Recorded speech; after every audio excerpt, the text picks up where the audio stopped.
사진 중앙에 웃고 있는 남자. 사진을 찍은 이후에 그에게 무슨 일이 일어났을 것 같나요? 62년 전 1960년 5월 네덜란드 뉴기니. 사진 중앙에 있는 청년의 이름은 당시 22세였던 마이클입니다. 그는 뉴기니 부족에 관심이 많던 민속학자였습니다. 그 주위에서 춤추고 있는 원주민들은 뉴기니 부족이었습니다. 그러나 이 사진이 찍힌 지 1년 반 만에 그는 끔찍한 사건에 연루되었습니다. 그 사건의 가해자는 사진 속 원주민들이었습니다. 1년 반이 지난 1961년 11월 마이클은 이곳을 다시 방문했고 배를 타고 여행하고 있었습니다. 그와 동행한 사람은 네덜란드 민속학자 르네와 현지 가이드였습니다. 처음에는 모든 일이 순조롭게 진행되었지만 일이 터지고 말았습니다. 갑자기 보트의 엔진이 고장나서 멈추게 된 것입니다. 이런 상황을 타개하기 위해 현지 가이드가 도움을 요청하기 위해 수영으로 강을 건너기 시작했습니다. 두 사람은 그가 돌아오기만을 기다렸습니다. 그러나 시간이 흘러도 가이드는 오지 않았습니다. 더 이상 참지 못한 마이클은 본인이 직접 도움을 청하러 가기로 했습니다. 마이클도 육지를 향해 헤엄쳐 나갔습니다. 그 모습이 르네가 마이클을 본 마지막 모습이었습니다. 그의 아버지 넬슨은 마이클이 실종되었다는 소식을 듣고 즉시 달려왔습니다. 그는 아들을 찾기 위해 대규모 지역 소색대를 구성했습니다. 그러나 아무리 찾아도 아들의 존재는커녕 그의 시신과 유사한 어떤 것도 찾을 수 없었습니다. 결국 마이클은 오늘까지 네덜란드 당국에 의해 실종자로 처리되어 있습니다. 당시 신문은 사망 원인이 해양사고로 인한 익사로 발표했습니다. 마이클의 죽음이 해상사고로 인한 것이 아니라고 주장하는 사람들도 있었는데 그들은 아스마 쪽의 짓이라고 말했습니다. 그들은 왜 아스마 쪽이 관여했다라고 말했을까요? 그 이유는 아스마 쪽에 간습과 관련이 있습니다. 사람을 살해하고 그 머리를 집으로 가져오는 간습이었는데요. 주로 인도네시아와 인도, 아프리카, 남미 출신의 원주민이 행했지만 오늘날에는 이러한 간습이 거의 남아있지 않습니다. 아스마 쪽이 이러한 간습을 한 이유는 사람의 머리가 식물로 치면 열매에 해당한다고 믿어서 전투가 끝나면 패배자들의 머리를 열매 따듯 따서 불에 그슬린 뒤 케이크처럼 먹었습니다. 마이클은 어떤 사람이었을까요? 그의 정식 이름은 마이클 클락 록펠러입니다. 그렇습니다. 그는 미국 3대 재벌 중 하나인 록펠러 가문에서 태어났습니다. 마이클 록펠러는 뉴욕 주지사이자 미국의 41대 부통령을 지냈던 넬슨 록펠러의 막내 아들이었습니다. 마이클은 하버드 대학교에 가서 경영학이 아닌 민속학을 전공했습니다. 그는 왜 민속에 관심을 가졌을까요? 이유는 가족의 역량이었습니다. 1957년 넬슨 록펠러가 원시미술박물관을 개관합니다. 마이클은 이 계기로 예술에 빠져들게 되었고 선사시대 및 부족 사회의 예술 그리고 미개척 민족의 예술에 크게 빠져들게 되었습니다. 이때부터 새로운 문명을 탐구하고 싶은 탐구욕도 생겼습니다. 마이클은 특히 아스마 쪽의 목각 미술뿐만 아니라 의뢰용 기둥, 아스마 쪽의 생활용품까지 관심을 가졌습니다. 마이클은 많은 돈을 들여 사들이기 시작했고 이러한 행동이 아스마 쪽에게 눈에 가시어 그를 적으로 간주하기 시작했을 것입니다. 그러던 2014년 미국 언론인 칼 호프만이 새로운 가설을 제시합니다. 실종된 마이클 록펠러가 식인종에게 잡아먹혔다는 주장이었는데요. 칼 호프만은 진실을 알기 위해 직접 아스마 쪽과 허물없이 생활하며 그들의 문화를 받아들이며 생활했는데 그 때문인지 아스마 쪽들은 점차 마음을 열기 시작해 그에게 이야기하기 시작했습니다. 내용은 이러합니다. 마이클은 오랜 수영 끝에 마침내 땅을 발견해 올라갔는데 그곳에서 아스마 쪽이 카누를 타고 있었습니다. 아스마 쪽은 점차 마이클을 둘러싸기 시작했습니다. 마이클을 적으로 간주한 아스마 쪽은 창으로 그를 찌르기 시작했고 그렇게 그는 죽음을 맞이하게 된 것입니다. 그들은 머리를 분리해 보관하고 모든 신체 부위를 손질해 식인행위를 자행했습니다. 마이클이 섬을 방문하기 3년 전 아스마트 지역에서 두 부족 사이에 큰 전쟁이 벌어졌는데 네덜란드 정부가 관여하여 이 사태를 해결하는 과정에서 부족민이 사망하는 사고가 일어나고 맙니다. 아스마 쪽은 살해당한 5사람의 영혼이 아직 세상에 남아있다고 믿었고 이 영혼을 저승으로 보내기 위해서는 그에 상응하는 복수가 필요했고 때마침 마이클이 걸려들어 잡아먹혔다는 것입니다. 또 다른 가설로는 다큐멘터리 감독이던 프레이저 헤스톤이 말하기를 마이클의 실종을 다룬 다큐멘터리를 제작하기 위해 과거 아스마트 지역의 영상을 보던 중 놀라운 것을 발견하게 됩니다. 카누를 타는 원주민들 사이에서 백인을 본 것인데 백인 남성은 힘차게 카누의 노를 젓고 있었습니다. 헤스톤은 이 남성이 마이클이라 주장하며 그는 아스마 쪽과 함께 일평생 살다가 죽었을 거라고 이야기했습니다. 미국의 유서 깊은 록펠러 가문의 모험가 마이클 록펠러. 과연 이 실종 사건의 진실은 무엇일까요? 1944년 3월 미국 사우스캐롤라이나 주에서 백인 여자아이의 시신 2구가 발견되었습니다. 용의자는 당시 겨우 14살 조지 스틴이었습니다. 재판은 2시간 반가량 진행됐습니다. 살인사건에 대한 재판으로는 너무 짧았습니다. 그 이유는 스티니의 변호사가 스티니에게 증인 신문은커녕 증인을 불러들이지도 않았으며 스티니에게는 자기 변호의 기회조차 주어지지 않았기 때문입니다. 백인으로 구성된 배심원단은 10분밖에 안 되는 시간의 심의 끝에 유죄로 결론지었습니다. 그리고 결국 그는 사형을 선고받았습니다. 왜 이렇게 초고속 사형을 받았을까요? 1944년 3월 23일 한 가정집의 엄마가 딸아이가 저녁 늦게까지 들어오지 않아 걱정하고 있었습니다. 그녀의 딸은 당시 11살이었던 베티였습니다. 베티는 8살 된 친구 메리와 놀러 나갔습니다. 그녀는 보통 어두워지기 전에 집에 돌아왔지만 그날은 그렇지 않았습니다. 딸아이들이 귀가하지 않자 아버지는 자신이 일하던 회사 동료들에게 같이 찾아달라며 도움을 청했고 딸아이들을 찾기 시작했습니다. 그러나 그들은 찾을 수가 없었습니다. 다음날 아침 7시 반쯤 수색을 하던 중 철로변 진흙탕에서 작은 발자취가 발견되어 주변을 살폈고 흙탕물이 범람되는 도랑에서 여자아이 시신 2구가 발견되었습니다. 발견 당시 소녀들은 얼굴 및 두개골이 둔기로 손상된 흔적이 있었으며 성폭행의 흔적으로 추정되는 흔적도 발견되어 추가적인 조사를 했지만 부검 결과 2구의 시체에서 성폭행의 흔적은 발견되지 않았습니다. 경찰은 살인사건이라 판단해 즉각 수사에 나섰고 몇 시간 후에 14살 소년 스티니를 체포하게 됩니다. 그는 2가지의 이유로 체포되었습니다.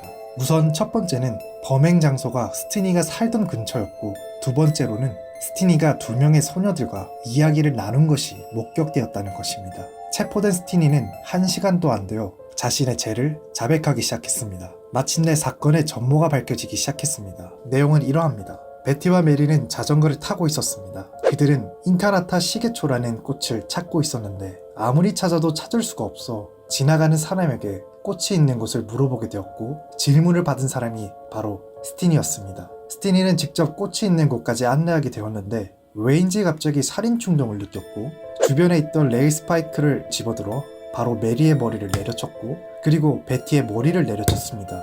그리고 나서 그들의 자전거와 레일 스파이크 및 2구의 시신을 도랑에 던졌습니다. 여기까지가 스티니의 자백 내용이었습니다. 자백 내용을 들은 경찰은 레일 스파이크를 실제로 범행 현장에서 발견했습니다. 다음날 그는 1급 살인 혐의로 기소되었습니다. 1944년 4월 24일 클레런던 카운티 법원에서 재판이 시작되었습니다. 1급 살인 재판임에도 이 재판은 2시간 반 만에 끝났습니다.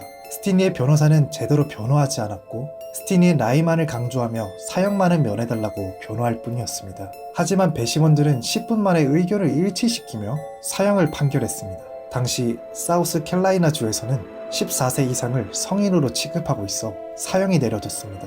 애초에 변호사가 주장하던 나이에 맞는 형량을 감형하는 것은 불가능했었습니다. 1944년 6월 16일 스티니의 정기의자형이 집행되었습니다. 155cm, 몸무게 40kg이었던 스티니가 의자에 앉았습니다. 그의 앞에는 스티니의 마지막 말을 들을 아버지가 서 있었습니다. 하지만 스티니는 아무 말 하지 않았습니다. 그리고 얼굴에 마스크가 씌워지고 4분 후 그의 신정지가 확인되었고 14년의 짧은 인생이 끝이 났습니다. 사실 그 당시 미국에서는 흑인 인종차별이 엄청 심하던 시기였습니다. 사건이 발생한 동네는 평소 흑인 인종차별이 심해 백인과 흑인이 사는 곳이 분리된 동네였습니다. 스티니의 가족들은 끝까지 아들을 믿어 재조사를 꾸준히 요청했고 60년 후인 2004년 결국 이 사건의 재조사가 시작됐습니다. 조사 도중 이상한 점이 발견됐는데 스티니가 자백한 레일 스파이크를 경찰이 발견해 결정적인 증거로 채택된 것으로 알려졌지만 실제로는 제출되었다는 법원 기록이 남아있지 않았습니다. 그리고 조지 스티니는 재판 중 아무런 법적 도움을 받지 못했고 유일한 증거였던 자백 역시 경찰의 강압에 따른 것이었음이 최종적으로 밝혀졌습니다. 이 사건의 진범으로 가장 유력하게 지목되는 인물은 목재회사를 운영하던 백인 부유층 아들이었던 조지 버크 주니어인데 사실 오래전부터 스티니가 살던 마을에서는 조지 버크 주니어가 사건의 진범이라는 소문이 나돌았다고 합니다. 그리고 조지 버크 주니어의 아버지인 조지 버크 시니어는 스티니의 어머니에게 부적절한 접근을 한 적도 있으며 시신이 발견된 교회 뒤편 지역의 소유주였으며 소녀들의 시신을 발견한 수색대 조직원이기도 했습니다. 심지어 본인이 직접 건시간 배심원단의 주임으로서 스티니의 구속을 촉구하면서 대배심원도 맡기도 했습니다. 그나마 불행 중 다행인 것은 여아 2명을 잔혹하게 살해하고도 가문의 힘으로 14세밖에 안 된 무고한 소년에게 뒤집어 씌워 형장의 이슬로 사라지게 한 조지 버크는 천벌을 받았는지 사건 3년 뒤에 만성 신장질환 합병증으로 26세의 나이에 요절했다고 합니다. 결국 2014년 재심에서 조지의 사형 판결은 무효가 됐습니다. 이로써 스티니의 무죄가 입증되었는데요. 무죄가 입증하는데 70년이 걸렸네요. 사실은 이런 인종차별적인 재판이 반복되지 않기를 바라며 끝마치겠습니다.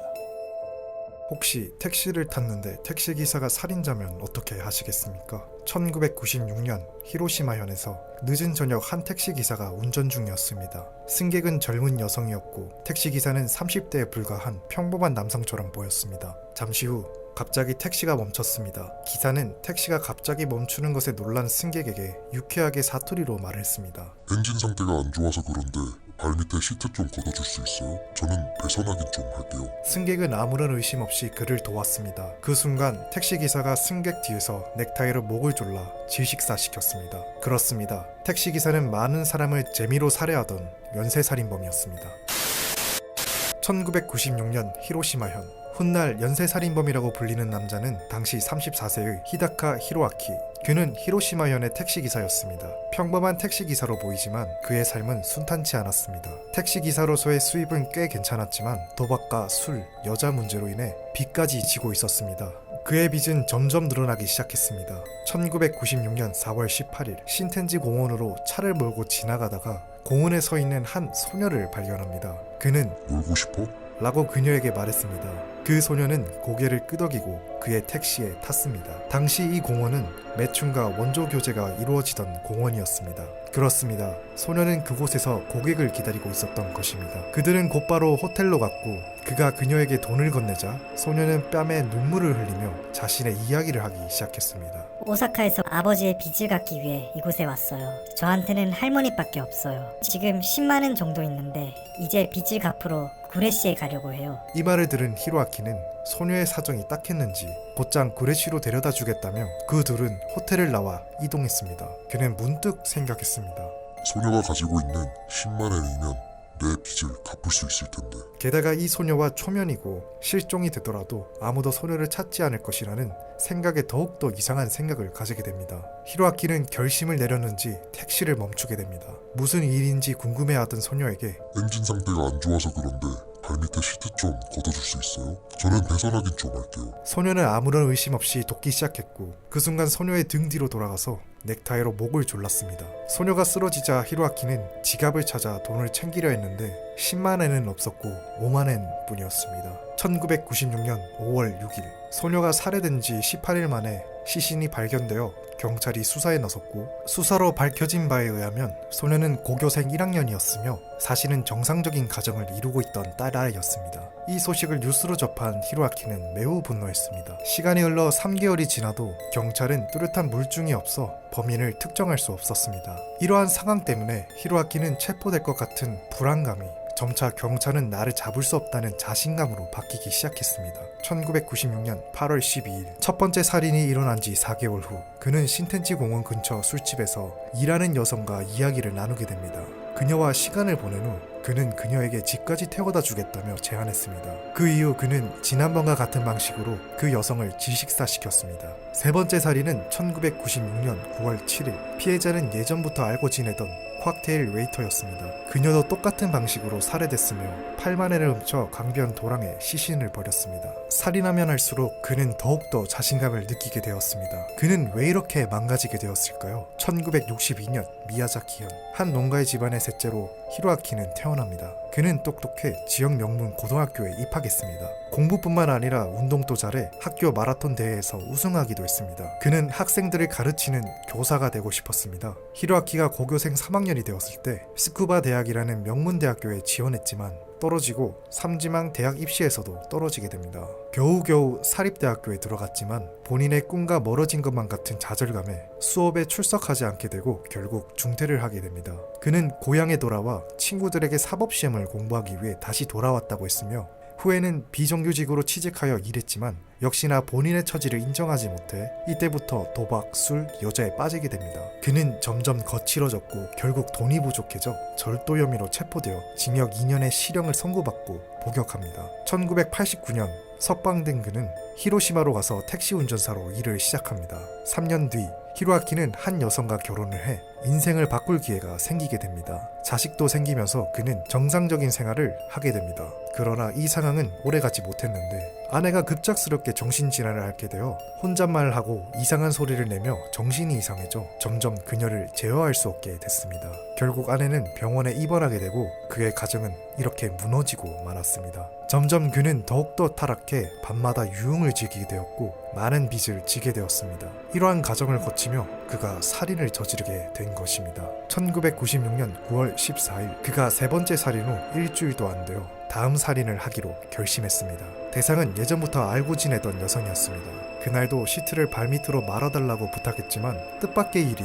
벌어집니다. 히로아키에게서 평소와 다른 느낌을 받은 그녀는 갑자기 달아나기 시작했습니다. 그는 경찰에 신고할 것 같은 느낌을 받아 전력으로 그녀를 쫓아가 강제로 차에 태우고 목 졸라 죽이고 돈을 훔치고 그 사체를 버렸습니다. 불행 중 다행으로 이번 피해자는 당일날 발견되어 경찰의 수사에 탄력을 받게 되고 목격자도 찾게 됩니다. 목격자의 증언을 토대로 수사를 하게 되고 결국 히로아키를 체포하게 됩니다. 그는 조사 과정에서 다른 3건의 살인에 대해 완전히 자백했습니다. 2000년 2월 9일 그는 최종적으로 법원에서 사형 선고를 받습니다. 재판에서 최후 변론을 마친 그는 눈물을 흘리며 유족들에게 사과했습니다. 2006년 12월 25일 크리스마스 44세의 나이로 그는 사형되었습니다. 히로아키는 실패와 좌절에 빠져 저지른 짓은 사람을 죽이는 것뿐이었습니다. 이상 스토리박스였습니다.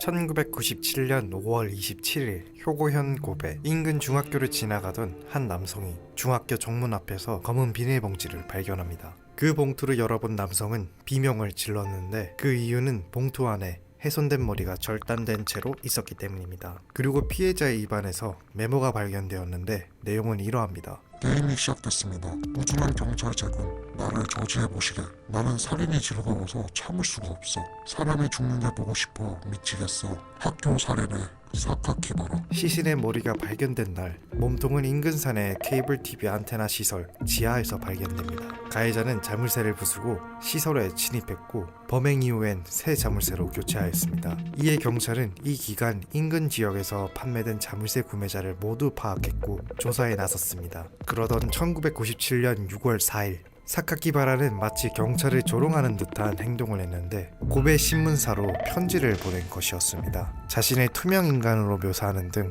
자신만의 세계관을 바탕으로 쓴 성명서는 총 1300자에 달했으며 내용에는 자신의 이름이 잘못 보도되었다는 사실과 자신과 같은 사람을 배출한 학교 교육에 대한 분노심이 포함되어 있었습니다. 이 편지의 마지막에는 내가 아이들만 죽일 수 있는 유치한 범죄자라고 생각한다면 착각이다. 나에게는 한 인간을 2번 죽이는 능력이 갖추어져 있다. 경찰과 언론은 편지 내용을 토대로 가해자의 신원을 고학력자, 외로운 30대 혹은 2인 이상으로 다양하게 추측했습니다. 1997년 6월 1일 고베 신문사에 편지를 보내기 사흘 전 시신이 발견된 중학교 인근 거리에서 한 소년이 경찰의 신문을 받았습니다. 그 사건에 대해서는 알고 있어요. 시체 입에서 발견된 편지의 전문이 신문과 TV에 보도되었기 때문에. 순진한 표정으로 이렇게 말한 소년은 사카키바라, 즉 가해자 소년 아즈마였습니다. 당시 경찰은 동네에서 혼자 걷는 남성을 모두 조사했습니다. 그 소년은 경찰의 어떤 질문에도 당황하지 않았습니다. 피해자는 내 동생과 같은 학년이다. 죄송하지만 조금 안심이 됩니다. 만약 내 동생이 공격당했다 생각한다면. 스스로 범행을 저지르고서도 동네에 숨어있는 범인에 대한 걱정까지 드러낸 소년 아즈마. 무난하게 조사를 하고 보내주려던 차에 경찰은 아즈마의 청바지와 신발 끝부분에 3cm 정도의 핏자국이 묻어있는 것을 보게 됩니다. 이에 이상함을 느낀 경찰은 아즈마의 학교에 찾아가 조사한 결과 친구를 흉기로 위협한 사건이 있었으며 평소 사람의 생명도 바퀴벌레와 같다고 말하고 다녔다는 것을 알게 되었습니다. 1997년 6월 28일 이날 아즈마는 스마 경찰서에서 조사를 받았습니다. 그는 체포된 후에도 범행을 일관되게 부인했습니다. 그런 아즈마에게 담당 경찰은 학교에서 입수한 아즈마의 필체를 방송국에 보낸 편지와 비교하며 보여줬고, 이에 아즈마는 눈물을 흘리며 자백하기 시작했습니다. 아즈마는 성명서를 보낸 이후 필기 분석으로 자신을 추적할 수 있다고 생각했고, 사람들이 나를 의심할까 항상 두려웠다고 말했습니다. 고작 14살의 소년이 극악무도한 행위를 저지른 이유는 무엇일까요? 아즈마는 1983년 평범한 회사에서 근무하는 아버지와 주부인 어머니 사이에서 장남으로 태어났습니다. 1년 뒤 둘째 아들이 태어났고 2년 뒤 셋째 아들이 태어났습니다. 아즈마는 어릴 때부터 남동생에게 폭력을 행사했는데 이러한 폭력성은 장남답게 동생을 잘 돌보여야 한다고 항상 혼나고, 무슨 일이 일어나든 동생 편만 들어주던 어머니에 대한 반항심 및 열등감 때문이었습니다. 이러한 모습을 자주 보던 할머니는 그의 어머니가 아즈마를 꾸짖을 때마다 항상 아즈마의 편이 되어 주었습니다. 그럴 때마다 아즈마는 편안함과 안도감을 느끼게 되었고 유일한 위로의 원천이 되었습니다. 그러나 아즈마가 초등학교 5학년이 되던 해 할머니가 돌아가시게 되고, 그날 이후 너무 상심해서 할머니 집 앞에서 멍하니 혼자 시간을 보내는 경우가 많아졌습니다. 그러다가 죽은 할머니 집에서 묘한 성적 흥분감을 느끼게 되었고, 이러한 할머니의 죽음에 따른 이상한 성적 경험으로 인해 곤충이나 고양이 같은 작은 동물을 잡아 죽이고 해부하는 일을 반복하게 되었습니다. 그러다 그는 결국 살인을 저지르고 말았던 것입니다.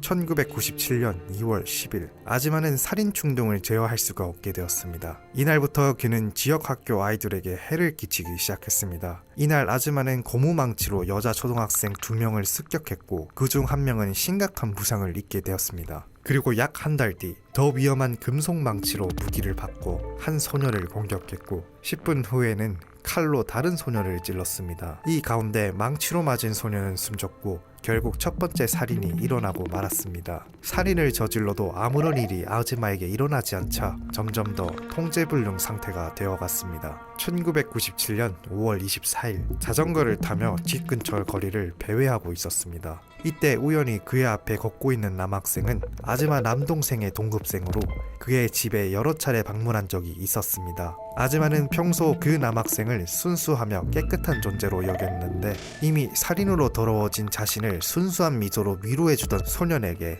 열등감을 느끼게 되었고 살인 충동이 들기 시작합니다. 아즈마는 그 남학생에게 뒷산에 거북이가 있다며 같이 보러 가자며 설득하여 산으로 유인했고 산에서 목 졸라 죽였습니다. 그런 다음 그는 소년의 시신을 산에 있는 케이블 TV 안테나 시설 바닥 아래에 버렸습니다. 아즈마는 이 시설에 침입할 때 자물쇠를 부수고 이를 숨기기 위해 새 자물쇠를 교체했는데, 경찰이 이 자물쇠의 구매 내역을 추적할 수 없었던 이유는 그 자물쇠를 훔쳤었기 때문입니다. 다음날 소년의 머리를 자르고 싶은 충동에 아즈마는 다시 사건 현장에 있었던 산으로 갔고, 모든 일을 끝마친 이후에도 소년의 눈은 반쯤 열린 상태였는데, 이에 아즈마는 머리에 영혼이 있다고 생각하고 그것을 없애기 위해 용마의 칼이라고 자칭하는 작은 칼로 눈과 입을 더 훼손했습니다. 5월 26일 경찰은 공개 수사를 실시하여 경찰, 소방관 등 150여 명을 동원 수색했습니다. 아즈마는 인간의 시체가 시간의 변화에 따라 얼마나 변해가는지 궁금했기 때문에 다시 산으로 가서 비닐봉투에서 꺼낸 머리를 5분 정도 관찰하였습니다. 그리고 머리를 집으로 가져와서 씻겼는데, 머리를 씻긴 이유에 대해 살해 현장이 특정되지 않기 위해 시체에 묻은 피와 흙, 풀잎 등을 제거하기 위해서, 그리고 경찰의 눈을 속이기 위한 도구로 사용하기 위해서라고 말했습니다. 이 과정에서 흥분으로 또다시 이상한 성적 만족감을 느꼈다고 합니다. 5월 27일 오전 1시경 아즈마는 피해자의 머리가 든 배낭을 자전거 앞 바구니에 넣고 자신이 다니던 토모가오카 중학교까지 가져갔습니다. 자신이 다니는 중학교 앞 정문에 시체를 놓으면 범인이 재학생일 거라고는 상상도 못할 것 같았다는 중학생답기 짝이 없는 발상이었습니다.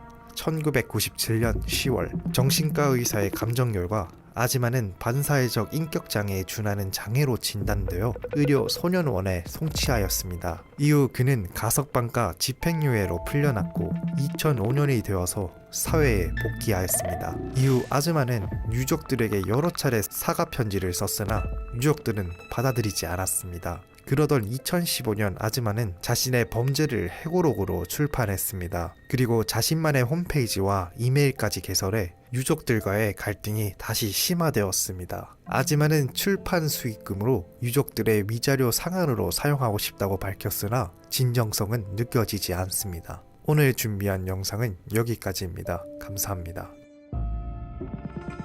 세상에서 가장 똑똑했던 남자의 참혹한 인생. 이 문구는 옛 미국의 신문 표제입니다. 이 기사에 적혀있는 남자의 이름은 윌리엄 제임스 사이디스. 그는 1898년 7월 1일 뉴욕에서 태어났습니다. 아버지는 심리학자, 어머니는 은퇴한 의사로 꽤나 우수한 가정에서 태어났습니다. 부모님의 우수한 유전자를 물려받아 그의 재능은 어린 시절부터 나타났습니다. 윌리엄은 생후 6개월 때 알파벳 26자를 전부 완벽하게 구사할 수 있었으며 1살 때는 신문을 읽을 수 있게 되었습니다.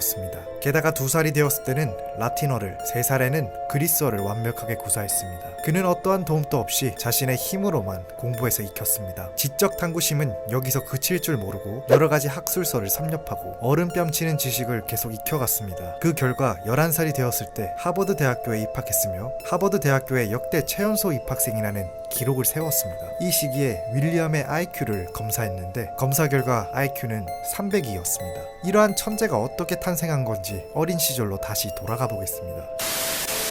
윌리엄의 아버지 보리스 사이디스는 하버드 대학에서 심리학을 가르치며 정신분석가로 다수의 저작을 남길 정도로 우수한 심리학자였습니다. 그리고 어머니인 사라는 학교 교육을 받은 적이 없음에도 불구하고 남편에게 개인 교습을 받고 의학을 공부하여 의사가 되었습니다. 이거부터 심상치 않음이 느껴지지 않나요? 이러한 엘리트 부부는 자신들의 아이에게 정확하고 올바른 교육을 가르친다면 반드시 천재로 자라날 것이라고 확신했습니다. 이러한 신념으로 어머니 사라는 아이를 천재로 성장시키기 위해 그의 교육에 전념하기로 결심합니다.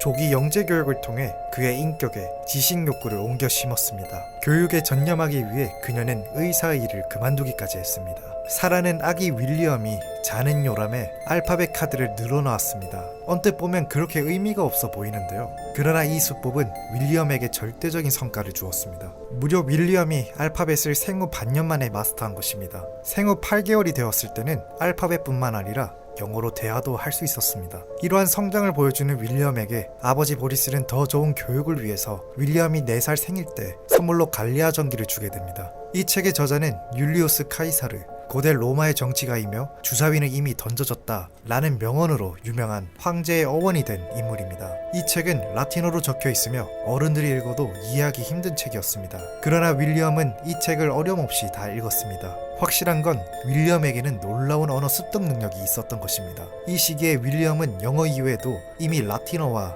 그리스어마저도 습득했습니다. 그 후 윌리엄은 8살까지 러시아어, 히브리어, 프랑스어, 독일어 등 7개 언어를 완벽하게 습득했습니다. 게다가 해부학에 관한 학술 논문을 여러 언어로 집필했다고 합니다. 하지만 더욱더 놀라운 것은 윌리엄은 새로운 언어를 발명했습니다. 그 언어는 벤더굿이라고 불리게 됩니다. 이 언어를 본 언어학자에 의하면 논법도 상당히 정확하고 완벽했다고 합니다. 윌리엄이 8살이 되었을 무렵 세계 인류의 두뇌가 모인 하버드 대학에 원서를 제출합니다. 하지만 하버드 대학의 나이가 너무 어리다고 거부했으나 1909년 11살이 되면서 특별학생의 자격으로 입학을 허락하게 됩니다. 하버드 대학교의 역대 최연소 입학생이라는 기록을 세우게 됩니다. 윌리엄이 12살이 되었을 때 그는 수많은 교수와 학생들이 있는 하버드 대학교의 수학 클럽에서 4차원 물체에 대한 설명을 하게 됩니다. 이때의 설명이 인상이 깊었는지 한 교수는 미래의 과학계를 이끄는 위대한 사람이 될 것이라고 예견했습니다. 하버드 대학을 졸업 후 그대로 하버드 대학 대학원에 진학했고 그는 그대로 우수한 학자의 길을 걷는 듯 했습니다. 하지만 문제가 생겼는데 윌리엄의 우수한 능력에 질투한 주변 학생들로부터의 괴롭힘이었습니다. 이러한 여러 가지 스트레스에 윌리엄의 정신은 불안정하게 되고 결국 중퇴하게 됩니다. 중퇴한 윌리엄은 정치활동에 빠져들게 됩니다. 그는 징병방직 퍼레이드에 참가하고 젊은이들을 사회주의로 선도하고 꽤나 가격한 행위도 하게 됩니다. 천재적인 두뇌와 별개의 방법으로 사회에 대한 불만을 호소한 윌리엄은 체포되어 징역 18개월을 선고받았습니다. 석방 이후 윌리엄의 부모는 그를 정신병원에 가두겠다고 협박했으며 이발에 화가 난 그는 부모와 의절한 뒤 박봉의 사무직으로 생계를 이어나갔습니다. 그러한 생활을 하면서도 그는 8가지의 다른 저자명을 사용하여 여러 가지 논문과 책을 저술했는데 분야는 다양해 우주, 공간, 언어, 사회, 전차, 교통, 심리 등이 있었습니다.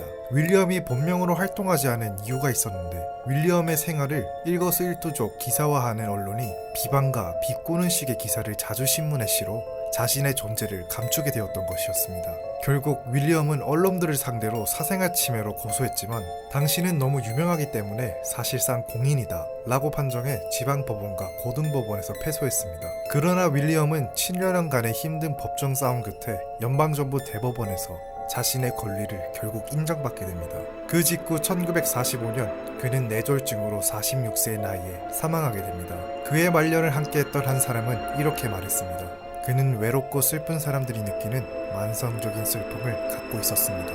천재라는 것은 행복한 삶으로 이끄는 것은 아니었습니다. 윌리엄의 인생은 슬픈 결말로 이렇게 끝이 나게 됩니다.